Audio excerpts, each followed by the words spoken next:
Hello, and welcome to Unique Connections at the Table. I'm Jen, And I'm Bev. and this is our podcast to talk a bit more about what it is that we do. Bev, would you like to tell us a bit more about what we say, unique connections at the table? What table? Which table? Yeah.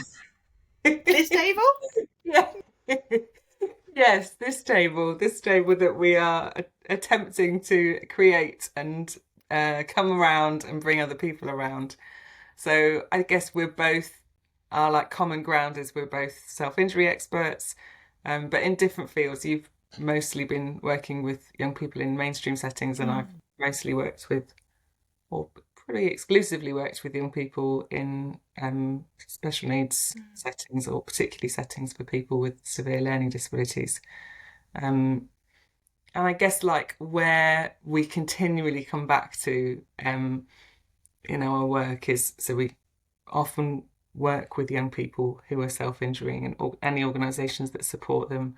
And in this particular space, there's a lot of talk about behaviour, there's a lot of talk about diagnosis, and there's not a great deal of talk around emotion or distress or trauma.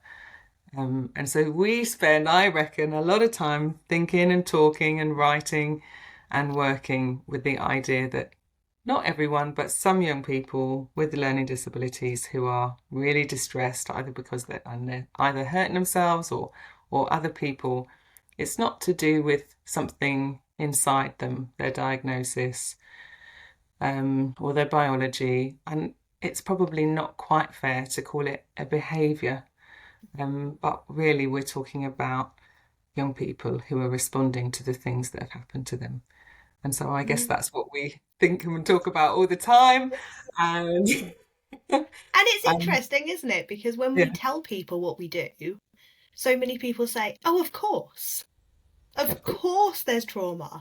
yeah, Of course young people will be impacted by the things within their history." It's one of yeah, those, why did I not see this? Why did yeah, I not think about it? Which yeah, then raises up all the questions for us of why do we find it so difficult to talk about young people having experienced trauma, yeah, especially many of the young people that we work with who may present in a way, they may not find it very easy to talk about their story. yeah, They may have communication difficulties that make it hard for them to say, and this happened to me, and this happened to me, and this is yeah, how I felt. yeah.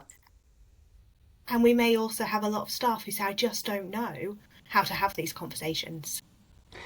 Absolutely. And I think so most of the young people that we get involved in have got little or no spoken communication. And something happens with those kids, like in terms of how they're understood and perceived. Um, and we just end up with so many assumptions. And like if we compare like a child who could speak and a child who isn't currently speaking, what we then attach and how we make sense of that is wildly different. I'm thinking of when I first started my PhD and I was talking to another like really smart PhD guy, and he said, what's your research? And I was like, well, it's about self-injury, but self-injury presenting in people with learning disabilities and autism have no spoken communication. And he said, oh, I worked with a young man for about a year, and he would bang his head on the wall like quite a lot. He said, but it wasn't self-injury. I said, well, what was it then? He said, oh, it's like a habit. It's like a bad habit. It was just part of his autism. I was like, in what sense was it not self-injury? As in, like, did he hurt himself? Oh, yeah, he definitely hurt himself. How was it not self-injury? He was like, well, he didn't mean it. He didn't mean it. It didn't have any meaning. And and I Wow. found it like mind blowing, like, and obviously just really struggled to stay in that conversation. But what I found incredible was this is a really thoughtful guy who it wasn't a flash in the pan. He had done that job for a year. He'd mostly worked with this young man, and his conclusion had been it was meaningless. And eventually, I said to him, how did you come to believe that? How did you come to believe that it was meaningless? And he was like, he was like, well, everybody knew it was. We all knew it was meaningless. The whole school knew it was meaningless. The parents knew it was meaningless. And it's like that, like when a truth, no matter how bizarre, becomes universalized, it's like impossible to resist. Mm-hmm. And I then get curious around what's the cost to all those people to consider there is a meaning. Yeah. Yeah. What purpose is it serving to say this is meaningless?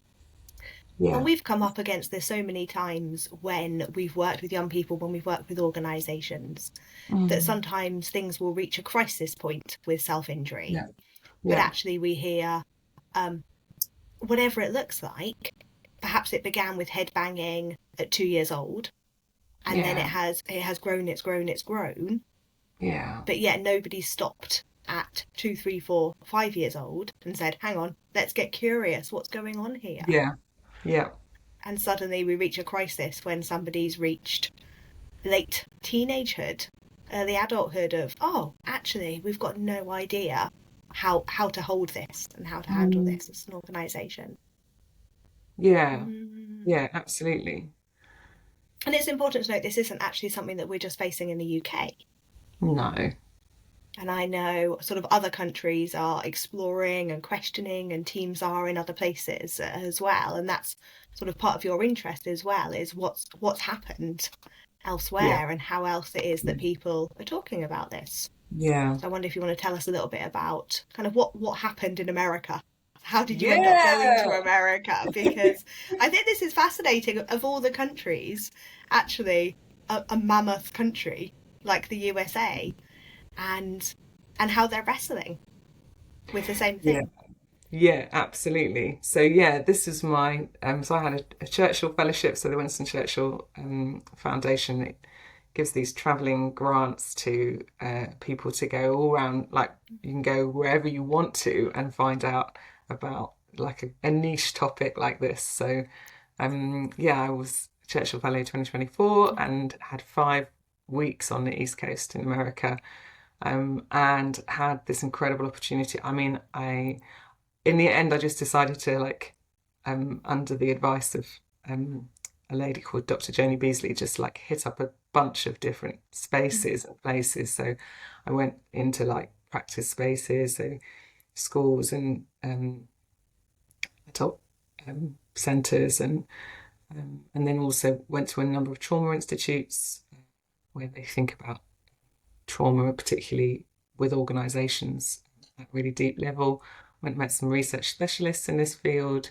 Um, and yeah, and I also went to a specialist hospital. Spent a few days in a specialist hospital in Baltimore that specialises with young people with intellectual disabilities and complex presentations. So yeah, met a lot of people whose research and writing I've been reading for years and years. Um, and yeah, it was absolutely fascinating. And I think I wanted to go to America because I was conscious that some writing was coming out of there, at least that was interesting. So even that there's a researcher who is now a good friend of mine, Dr. John Kiesler, who's been writing about trauma and intellectual disabilities for the last more than 10 years. And yeah, wasn't um, he's not in, he hasn't got loads of company in doing that, but certainly is at the forefront of that.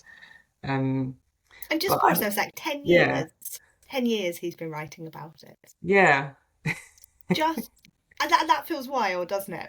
Because yeah, I've been working within mainstream organisations yeah, and young people talking about links between self-harm and trauma for a really long time, like much yeah. longer than 10 years.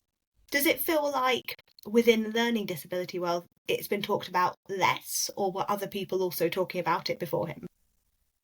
Yeah, much less, much. So I think he's the first person to publish research on it. Yeah, I know. It's really, That feels I know, wild, doesn't I it? know, I know. Well, but it is a really odd space, like, so the idea of talking about behavior and learning disability has become so dominant. Like that's what everybody wants, a behavior plan and behavior management. And if you look on NICE guidelines or any best practice guidance, they are talking about behavior, and that in quite to the really exclusion of everything else. And I just don't think we do that to anybody else. Like we don't. I mean, we do talk about behavior and people behaving and all that kind of stuff, but it's become so full on in that setting that you can have somebody with learning disability who's crying and distressed, and it will be described as a behavior rather than an emotion. So it's really hard to get out of that like conversation, because people like, and that's then becomes a limit on thinking about trauma and emotion, because there's always this like get out clause where people are like, I don't know, that is it trauma or is it just behavior, is it just a challenging behavior? And so it's hard to get the conversation going, it's hard to get people around the table. Is there a table in the first place? No table, we're making the table so we can talk about it. Do you think other people are talking about it in the UK in the same kind of way? So there's like pockets. So there's a few organisations that are absolutely talking about it, and but I do worry that it's a much smaller. So as I find those connections, I usually get really excited about them, but I do worry that actually we're just a very, very tiny echo chamber. So in fact, I'm writing a paper with the two guys at the moment who are in this space, and one of them forwarded another paper around these issues of trauma and learning disability onto both of us, and I realised that all three of us have been cited in this paper. So I went back and was like, are we just in a very small echo chamber, very small number of people who are all talking about this, citing each other?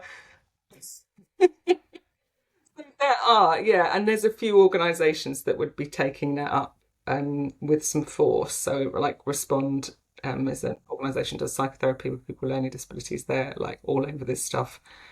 And then there's a lot more talk. So, I'm reading something yesterday, and it talked about like thinking about trauma in the context of behaviour. So there's lots of attempts to sort of bring those two together, and that's progress. I just don't think it's going far enough. So actually, what I ended up doing in the US was going into spaces where they're really, really well versed in trauma, how it presents in individuals and organisations, but they weren't necessarily in learning disability spheres, just so that I could begin to understand that at a much more comprehensive level. Yeah, And I know that we're going to be talking about the trauma in organisations at another time. yeah, So yeah, I don't want to pick that up too much. I feel like that can be like our trailer for another yeah. episode We when it is need that to we do talk that. about that. But I think it's really fascinating, and this is one of those things that's really struck me is the idea of traumatized organisations. Mm, And I've especially noticed it. I work privately as a psychotherapist, and I will have maybe 5 clients who all work at the same organisation. right. And they will all say, this organisation tries to support me but doesn't know how to. Yeah. It tries to listen, but actually stuff's blocked down. Yeah. And these will be like the big organisations that will have thousands of employees. Yeah. Yeah. And I kind of want to be like, but I bet a trauma-informed organisation, they're going to have a really different approach to this. They're going to, like, all their staff are going to have this amazing understanding. And they're going to understand themselves, and they're going to be emotional literate about themselves and how they Yeah. regulate. But I know from some of those conversations that we had that wasn't always the case. No. And I wonder if you've got kind of any stories around some of the staff supporting young people, or around some of the leadership and that dichotomy of how do we infiltrate this trauma-informed approach throughout the Yeah. whole organisation. Yeah, and that's the goal, isn't it? We probably need to like spend like an episode on that. But yeah, I guess that was part of what I went over to into the US to think about was this idea that like trauma leaks, I guess it gets into all sorts of different spaces and places. Um, and so and if the less it's thought about, almost the less it can be contained. So there's a real danger to supporting, to an organisation supporting, say they're supporting 20 or 30 young people with severe learning disabilities, and maybe a third of those are in some kind of traumatised state, but no one can name it, no one can explain that that's what's happening. And so what happens is it's almost like uncontained fear has to go somewhere, and so it starts to go into the staff teams and then into the organisations, and that's present in these like fairly chaotic ways, often with just a real struggle to think, for an organisation to think well. So maybe we should just talk about like what happens when a person's, I think it's helpful to think about like what happens when a person's in a traumatized state, and what that looks and feels like. Maybe we'll just like nail that down, and then we can talk in another episode about how that looks for wider spaces and for teams and organizations. So how would you describe I trauma? think my favourite is from Dr. Daniel Siegel, where his analogy of the upstairs and the downstairs part of the brain, and the idea that the downstairs part of our brain is all about our basic needs. So recognising that we're breathing, recognising that we're functioning, recognising that we are getting what it is that we need to keep going. So food and drink and all those kind of things. And then the upstairs part of our brain is all about our logic and our reasoning and our functioning. And when we are in a traumatized state, it's like the upstairs brain has switched off. Yeah. So we may be walking around the supermarket going, I need to buy food, but I've absolutely got no idea what to buy. I can't think past this moment of where it is that I am. Or that idea of constantly looking for safety, going into a space and saying, actually, is this space okay? Am I okay in this space? And we have all had times where we have felt, I'm not sure if this space is okay. I'm not sure if I'm welcome here. But it's that to a so much further down degree of actually deeply, deeply inside of me, things don't feel safe. Yeah, absolutely. And I wonder, kind of, how would you say that's different with somebody with a learning disability? So I don't think it is that different. That's a question I get asked loads, actually, Jen. I thought I know that you're going to say that, because it isn't. But so often we treat it differently. Yeah, we do. Yeah, we do. And I actually think it's really, it's you can identify trauma in a person with learning disabilities with speed. So if we think about like just exactly as you described, so a trauma response comes from a traumatic experience. So it can be a series of experiences, or it can be one like big traumatic event, and a person experiences that event as overwhelming their capacity to regulate their own fear state. So I often think about trauma in terms of fear. So if we think, maybe you are walking along the road and you go to cross the road and you're narrowly missed by a car, and all of your fear instincts go up. So everything you've just described, you'll go into a safety mode. You're not thinking clearly or rationally. So you might find that you feel very angry, or you feel very frightened, or a bit shaken up, you might say, afterwards. And that's because your body's had this profoundly physical response to the fear. But you'll regulate. It might take the rest of the day, but you'll probably tell a bunch of people, tell the story over and over again. You'll process it, and slowly you'll find that your body comes back into a regulated state, and your brain comes online, and you'll probably start to be able to rationalize what was going on. Or maybe I wasn't concentrating as much as maybe I was a bit distracted, and all that kind of stuff. And maybe something else was going on for the driver. So you start to wrap a story around it, and that helps you to regulate your mind and your body. And that happens to us all the time in our lives. That's a totally normal experience. But a trauma experience means that you go into that fear state and you essentially stay there. Mhm. So you stay at this space of fight, flight, freeze, like just in and out of those spaces. And just as you say, it's not just that the world feels unsafe, but you actually don't feel safe inside yourself. And I think one of the really fascinating things for me about somebody with a learning disability, particularly severe learning disability, when they're in that state of mind, is they have no motivation or inclination to try and hide that.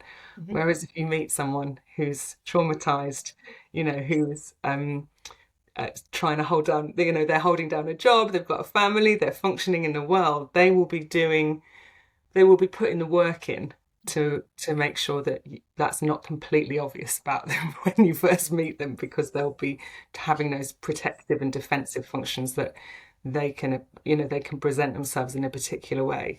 Somebody with learning disabilities and autism, just that is not happening. They will be like just in that fear space all the time. And so you might see them switching out of fight, where they're aggressive towards themselves or others, and then flight, where they're just desperately trying to get away from everybody, or freeze, where they just seem to shut down and there's like you just can't reach them.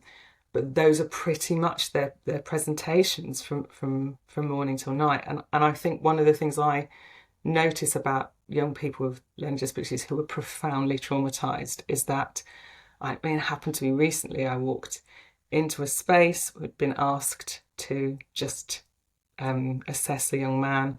I walked into the space where he was, and from the moment I crossed the threshold, I experienced overwhelming fear. Like I experienced it. It was so uncontained in the room. He was sitting on a chair, like reclined in a chair, watching the TV. There was nothing going on. It was threatening. As soon as I laid my eyes on him, the fear that was in him, and it was totally unbearable for him, was pushed into the room. And you could see that a lot of the room, again, working really hard, but essentially everybody's dysregulated. Everybody's in a like low level fear state. And I couldn't hold it. I couldn't hold it because it was so overwhelming in the space. And there was not a narrative of trauma around him. There was a narrative of, oh, he's autistic, he's got lots of challenging behaviours. And then just being able to change some of that narrative and say, I think you have a really traumatized young man on your hands, and therefore let's think about what he needs and what you guys need to start to help him with that. I remember what you say about that working post COVID, and suddenly being surrounded by that kind of leaky fear. Yeah. From suddenly lots of people going, oh, I've forgotten what it's like to suddenly turn up to the same place every day for work, or to suddenly be around 1,000 people. Because Yeah. 9 months ago, I was told that being too close to one person would put them or me at risk. And now suddenly I'm around a whole host of people.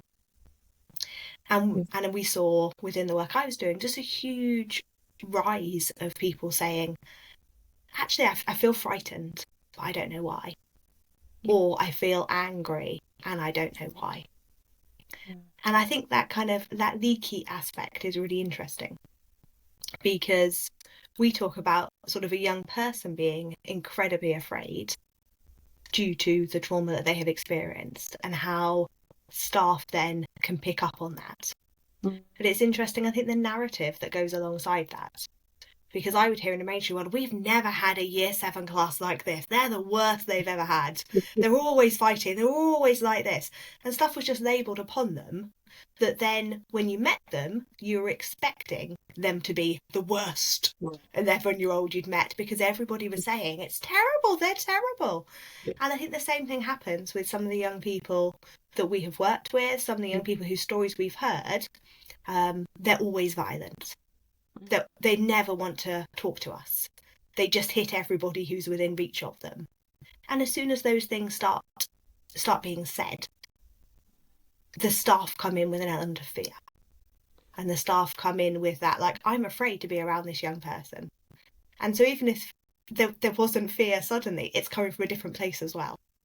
And so the staff are then responding from, I'm afraid to be around this young person. The young person saying, I'm afraid to be around myself.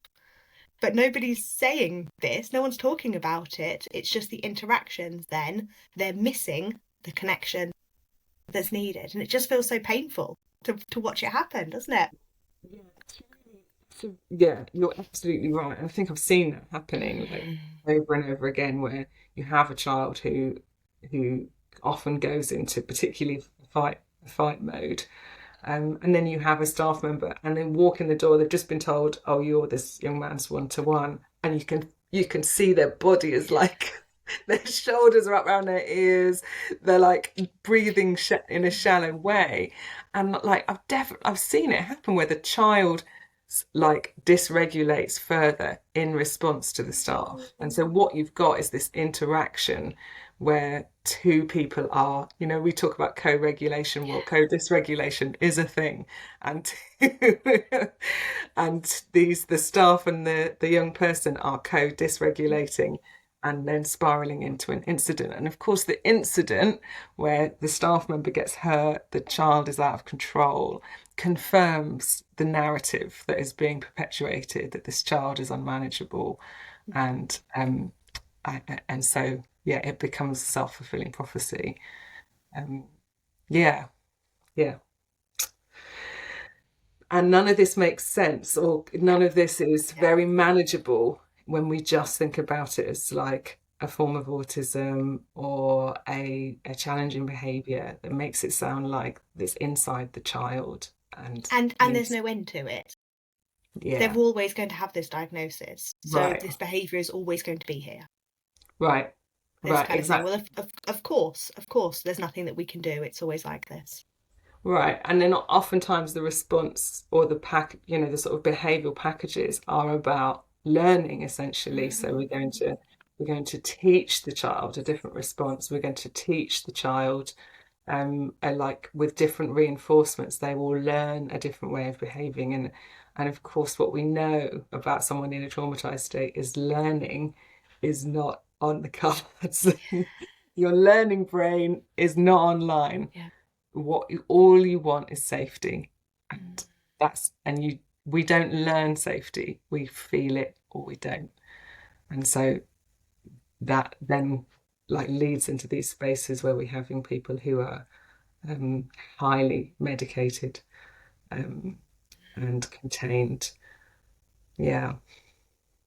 If only there was something else that could be done, some other point to bring in. If only that safety could be created. Well, we did. Wait, it can.